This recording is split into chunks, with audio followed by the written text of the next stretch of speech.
DBC নিউজে প্রতিবেদন প্রকাশের পর গতি পেয়েছে বাগেরহাটের আলোচিত শিক্ষক বিধান চন্দ্রের বিরুদ্ধে দুর্নীতির অভিযোগের তদন্ত। প্রাথমিক প্রতিবেদনে মিলেছে অর্থ আত্মসাৎ ও ক্ষমতার অপব্যবহারের সত্যতা। এখন দ্রুত চূড়ান্ত প্রতিবেদন দাখিল করে তাকে শাস্তির আওতায় আনার দাবি স্থানীয়দের। বাগেরহাটের চিতলমারী উপজেলার কালশিরা রাজেন্দ্র স্মৃতি মাধ্যমিক বিদ্যালয়ের প্রধান শিক্ষক বিধানচন্দ্র ব্রহ্ম দুর্নীতি নিয়ে গত 18 জানুয়ারি প্রতিবেদন প্রচার করা হয় ডিবিসি নিউজে, যা জেলা জুড়ে আলোচনার জন্ম দেয়। এরপরই নড়েচড়ে বসে প্রশাসন, থমকে যাওয়া তদন্তে আসে নতুন গতি।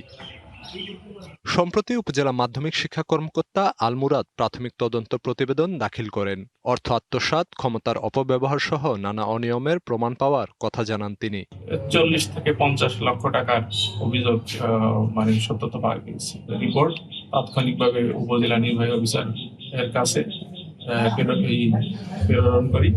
2016 সালে প্রধান শিক্ষক হিসেবে যোগদানের পর থেকেই বিধানচন্দ্র রাজনৈতিক প্রভাব খাটিয়ে হাতিয়ে নেন বিদ্যালয়ের 45 লাখ টাকা। বাংলা কিউআর যেখানে, নগদ পেমেন্ট সেখানে।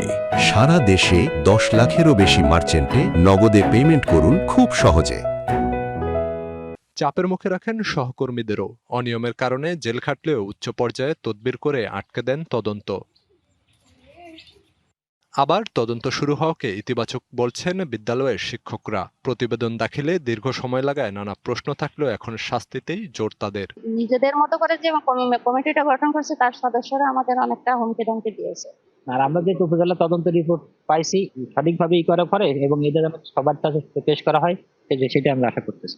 আমি চাই বিদ্যালয়ের অর্থ যে আত্মসাৎ হয়েছে সেটা বিদ্যালয় ফান্ডেই জমা। তবে অভিযুক্ত শিক্ষকের দাবি তার বিরুদ্ধে ষড়যন্ত্র হচ্ছে। ওই যে যা সবই মনে করি আমি ভুয়া মিথ্যা, কারণ আমার নিজেরই কোনো অডিট কমিটি গঠন করার অধিকার নাই। যারা করছে তাদেরও অধিকার নাই, আমারও অধিকার নাই। একটা নিরীক্ষা কমিটি গঠনের ক্ষমতাই আমার নাই। আইন অনুযায়ী পরবর্তী ব্যবস্থা নেওয়ার কথা বলছে প্রশাসন।